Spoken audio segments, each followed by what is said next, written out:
Hey everyone, this is David. Welcome back behind the velvet rope. Let's just get right into it today because we are here with the one, the only Bill Rancic. Good. Hello. Good morning or good afternoon, depending on where you're at. What is going on? How are you today? I'm good. I'm actually in Cabo on a little family vacation. But I thought this was a great opportunity to talk about the History Channel show that's premiering this weekend and talk all things business. Well, I appreciate you doing this, especially from vacation. Yes, the mega brands that built America season 2 is here. The History Channel, it premieres this Sunday, April 28th at 9 p.m. For everyone who did not watch season 1, tell us about this show and what is it all about? The mega brands that built America is really one of my favorite shows, not just because I'm a part of it, because it really takes a deep dive into these brands that really have shaped our world and our country, right?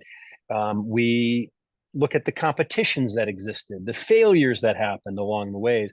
And it's a show that I watch with my 11-year-old son, and I always joke that, we're giving him the vitamin and he doesn't even realize he's taking the vitamin, right? He's entertained by it. We have amazing recreations, great experts. This year, Peyton Manning's joining us, so it's amazing. He's a guy who's been able to build an amazing personal brand. So it's just a really fun show to be on, and I learn a lot as a result of being on it. So it's a double win for me.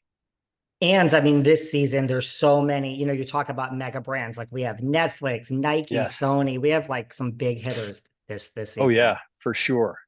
And when you look at a lot of these brands, many of them started out of necessity, right, in a very organic way, and they've turned into these multi-billion-dollar, trillion-dollar businesses.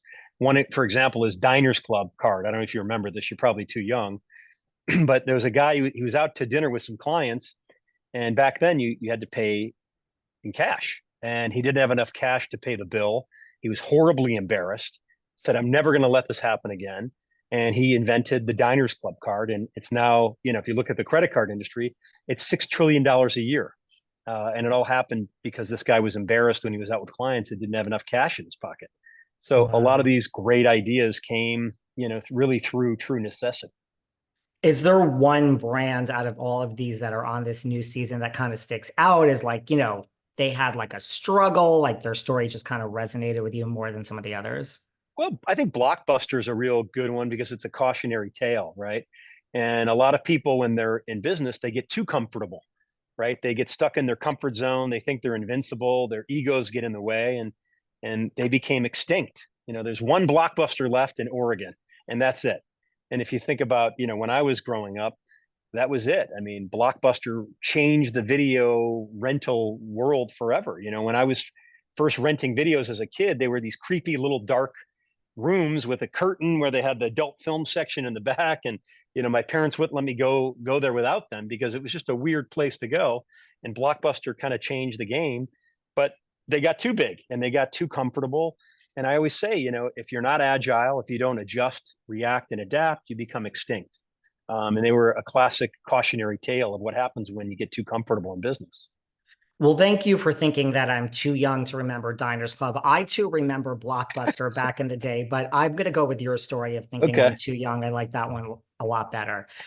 I mean, I think just because of the industry I'm in, like the Netflix story to me really resonated from this season Yep. of mega brands. Just, I mean, to me, it's like I can't really think of streaming. It existed, but I can't think Right. of it before Netflix. No, they were it. I mean, they were the pioneers. They took the leap. They reinvested, all of their profits from sending those little, DVDs to your home, and they changed the game, And the funny thing is Blockbuster had a chance to buy them at a really low price, and they passed. So what a mistake that was. Wow.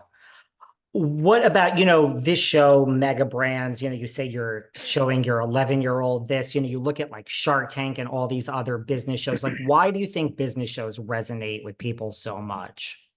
Well, I think the American dream is still alive and well, and it's to one day own your own business, right? It's to become independent, to have that ability to kind of be the captain of your future, of your destiny, right? And that hasn't gone away. um it's I look at my wife's family, for example. They came to America when Giuliana was really young, with a dream. Her father opened up a small men's clothing store and then opened up another one, and he put all of his kids through college and realized the American dream. And I think there's very few places in the world where you can go with literally, dollars in your pocket and become a millionaire, in a relatively short amount of time. This is why America is the great country that it is. Absolutely. What would you say, like you do a lot of motivational speaking now in your career, like what would you say, for people listening to this who are in a 9 to 5 job that, are thinking, look, I'm an entrepreneur, but if I think back to when I started out, it was certainly scary. Like what advice would you have to someone that's thinking of leaving a job or just has an idea? Well, it's funny because I tell Duke it's better to sign the front of the check than the back of the check, right? When you're signing the front of the check, that means you're an owner. When you sign the back of the check, that means you're working, for someone else. And there's nothing wrong with that. It's just I've always had the mindset of being in control of my own destiny and not having a ceiling put on where I could go. And I guess for me, advice I would give people is the advice my mom and dad gave me as a young man. And that was, it's okay to fail. It's okay to make mistakes, but it's never okay not to try. And I think in the world we're living in with TikTok and all these fake Instagram videos where people are perfect at everything they do, but it's, a lot of times fraudulent. People are afraid to try things because they don't think it's going to be perfect right out of the gate. And if you don't ever try, you're never going to get anywhere, and I think that's so important, and I'm encouraging my son, you're never going to hit a home run every time you're at bat, but you got to get out and take those swings.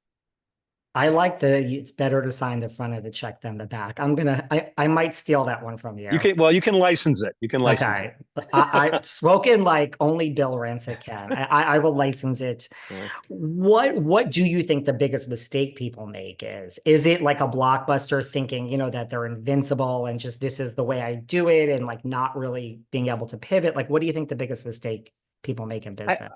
I did a show years ago where I got to go in and renovate businesses that were failing. And I came away with 3 great takeaways that really were the culprit of why all these businesses were failing. And the first one is they surrounded themselves around negative people, right? When you're doing things that are extraordinary, that are taking you, out of the ordinary realm of life, there's always going to be those people who wish they had your drive, your ambition, your vision, but they don't because they're jealous. So they try to pull you down in order to build themselves up, right? Secondly, they're all reactive rather than proactive, right? Because they like drama. So they wait for problems to arise and then they put those fires out and it makes them feel important.